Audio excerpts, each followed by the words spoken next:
My commentary about the movie called The Life of Emile Zola. To better understand this movie, I need to give you a little history. I got most information from The Secret History of the Jesuits by Edmund Burke, published by Chick Publications, a writer that the Jesuits murdered. The Vatican and the Jesuits were working together in 1894 to use Germany, Italy, and Austria-Hungary to conquer the world for Roman Catholicism. With 3 against 1, France would be an easy takeover.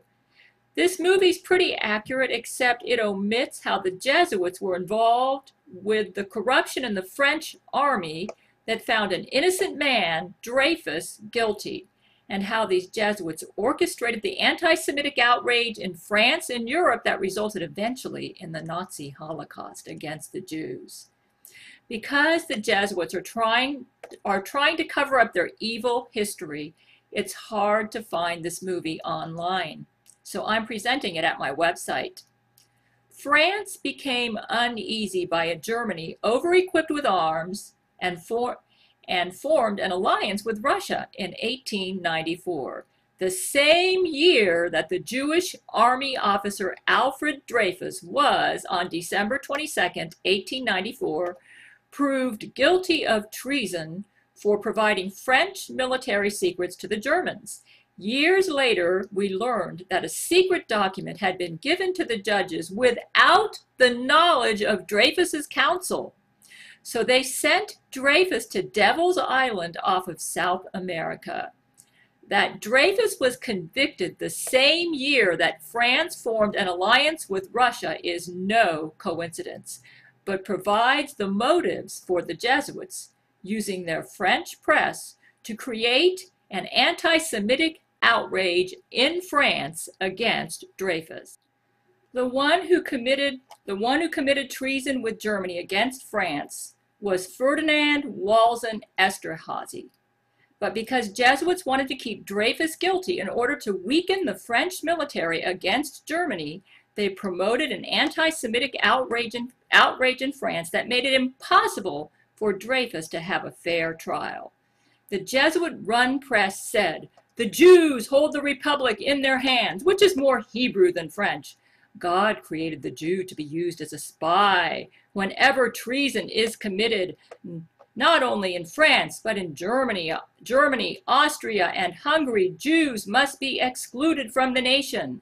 Then the great harmony of former times will be reestablished, and nations will find their lost happiness.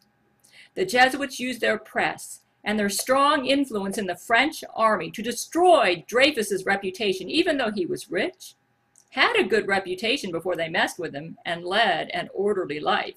In fact, evidence against the guilty Esterhazy was covered up, and forgeries were used in court to falsely convict Dreyfus. The Jesuits stopped the French public from hearing the truth and succeeded in creating an anti-Semitic outrage in France that manipulated public opinion against Dreyfus. Dreyfus was called back to trial in 1899, but it was all a farce, with the most bigoted and partial judges presiding over his case. The farce trial was only an attempt to continue to cover up Jesuit conspirators in the French army who were the real persons guilty of treason against France with Germany. The Jesuits at this time had strong influence in the French army and were part of a conspiracy that included Esterhazy, the one who should have gone to Devil's Island but fled to the United Kingdom, where he lived in the village of Harpenden in Hertfordshire until his death in 1923. There were so many forgeries used against Dreyfus that history has lost track of them all. But the fact that Dreyfus was falsely accused eventually came to light through courageous people, mostly Protestants, Jews like Emile Zola, and laymen who were outraged over the miscarriage of justice against Dreyfus. Even Germany stated, "If after the declarations of the German government and the debates of the highest court of appeal in France, someone still believes Dreyfus guilty, that person must be mentally ill or wants an innocent to be condemned." To ensure public approval of this miscarriage of justice, the Jesuit-run press, using articles written by Jesuit Edouard Drumont, D-R-U-M-O-N-T, called Libre Parole, and the Jewish France, those were his articles, presented a carefully orchestrated anti-Semitic propaganda campaign against Jewish army officer Alfred Dreyfus.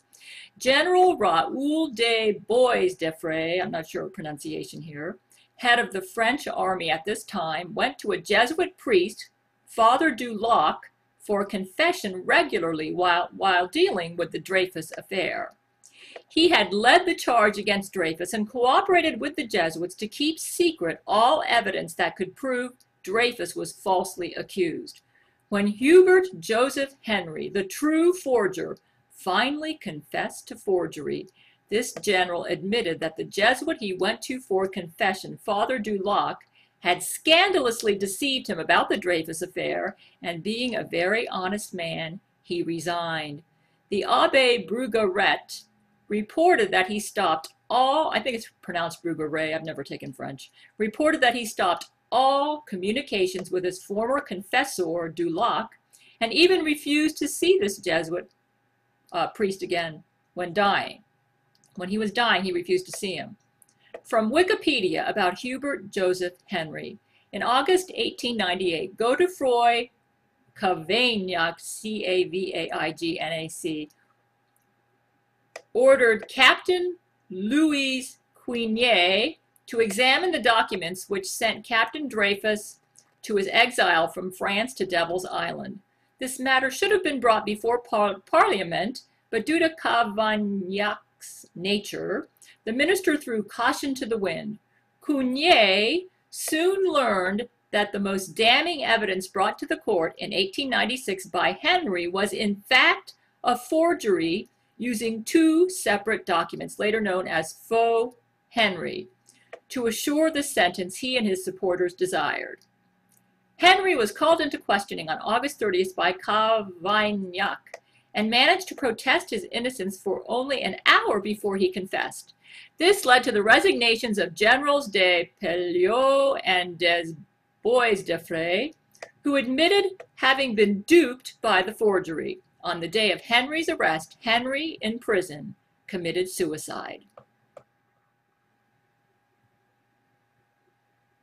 At Devil's Island, where Dreyfus was from 1894 to 1899, he endured great suffering. Confined to his hut, his feet chained at night until his ankles were covered with blood and bandaged because of two double iron shackles which encircled his feet. As a result of courageous people like Emile Zola, who published articles defending Dreyfus, Dreyfus eventually was publicly reinstated and given the Legion of Honor in 1906. By this time, the French military had lost its credibility and had been seriously weakened. Esterhazy, in the end, confessed that he was the true author of the famous list that had condemned Dreyfus to Devil's Island. To hush writer Emile Zola, the Jesuits used their Catholic Deputy des Moines to bring Zola before the Assize Court of the Seine, and the courageous writer was found guilty of libel on February 23, 1898, and condemned to 1 year imprisonment, the maximum penalty, as the result of an iniquitous trial.